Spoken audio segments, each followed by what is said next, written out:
आप अपने ब्रेन का सिर्फ 10% पार्ट ही यूज़ करते हो, ये बात तो एक मिथ है। बिकॉज आप पूरे दिन में अपने ब्रेन का लगभग हर एक पार्ट का यूज़ कर लेते हो। पर क्या हो अगर मैं बोलूँ कि आप अपने ब्रेन का पीक पोटेंशियल पे यूज़ नहीं कर रहे हो, जबकि आप ऐसा कर सकते हो। जब आप अपने ब्रेन को उसके पीक पोटेंशियल पर यूज़ करते हो तो आपकी मेमोरी, फोकस एंड कंसंट्रेशन काफ़ी इंप्रूव हो जाता है। आपकी problem solving and decision making काफ़ी ज़्यादा इंप्रूव हो जाती है। आप रियल टाइम में किसी भी सिचुएशन को ऑब्जर्व, प्रोसेस, एनालाइज करने की स्पीड काफ़ी ज़्यादा फास्ट एंड इम्प्रूव हो जाती है।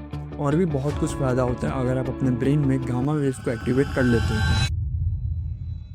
देखो, आपका मूड, आपका बिहेवियर काफ़ी हद तक आपके ब्रेन वेव की फ्रिक्वेंसी पर डिपेंड करता है। जितनी कम फ्रिक्वेंसी होगी आप उतनी ज़्यादा लेथार्जिक फील करोगे, और जितनी ज़्यादा फ्रिक्वेंसी होगी आप उतनी ज़्यादा एक्टिव, फोकस्ड एंड अलर्ट महसूस करोगे। आपका ब्रेन मेनली 5 तरह के वेव्स जनरेट करता है, जिसमें से जो सबसे कम फ्रिक्वेंसी वाला वेव है वो है डेल्टा वेव। ये मेनली डीप स्लीप के टाइम पे एक्टिवेट होता है। इसमें आपकी body repairing, recycling and deep cleaning का काम करती है। और फिर आता है थीटा वेव्स। ये आपको लाइट स्लीप के दौरान पे एक्टिवेट होता है। इसी टाइम पे आप सपने देखते हो और ये आपको विजुअलाइजेशन में काफ़ी मदद करता है। नेक्स्ट आता है अल्फा वेव्स, जो मेनली लाइट वेट टास्क या रेगुलर टास्क या मतलब जिसमें आपको ज़्यादा एफर्ट डालने की ज़रूरत नहीं है, उस टाइम पे एक्टिवेट होता है। ये मेनली रात में सोने से पहले और सुबह ठीक उठने के बाद एक्टिवेट होता है।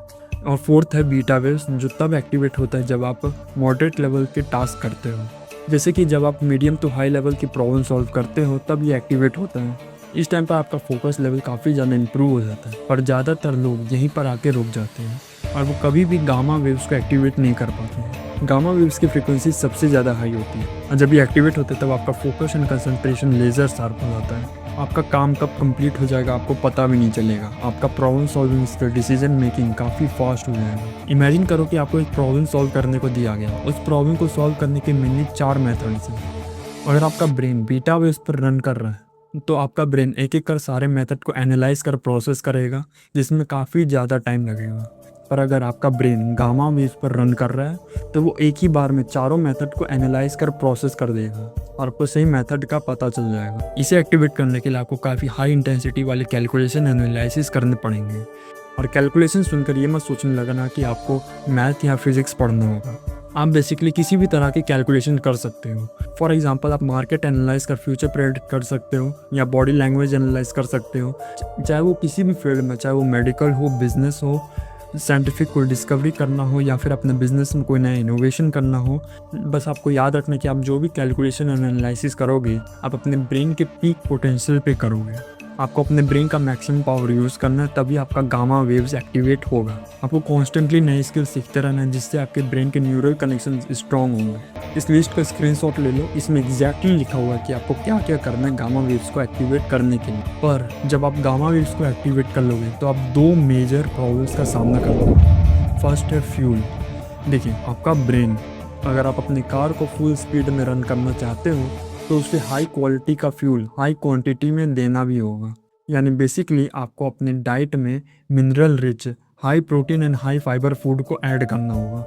और दूसरा प्रॉब्लम है बर्नआउट। अपने कार को फुल स्पीड में चलाने के बाद उसे सर्विस भी देना होता है। और आपके ब्रेन का सर्विस है डीप स्लीप, यानी तब जब आपका ब्रेन डेल्टा वेव्स पर रन कर रहा होता है। यानी गामा वेव जैसी हाई फ्रिक्वेंसी वाली वेव में रन करने के लिए भी डेल्टा वेव जैसी लो फ्रीक्वेंसी वाली वेव काफ़ी ज़्यादा इंपॉर्टेंट है। और याद रहे, हम यहाँ पे 9 से 10 घंटे वाली लाइट स्लीप की बात नहीं कर रहे हैं, जिससे उठने के बाद इंसान और ज़्यादा थकावट फील करता है।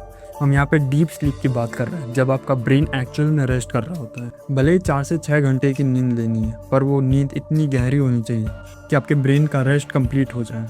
बिकॉज इसके बिना गामा वेव्स तो छोड़ो, आपका brain power saver mode on करके अल्फा वेव्स में रन करने लगेगा।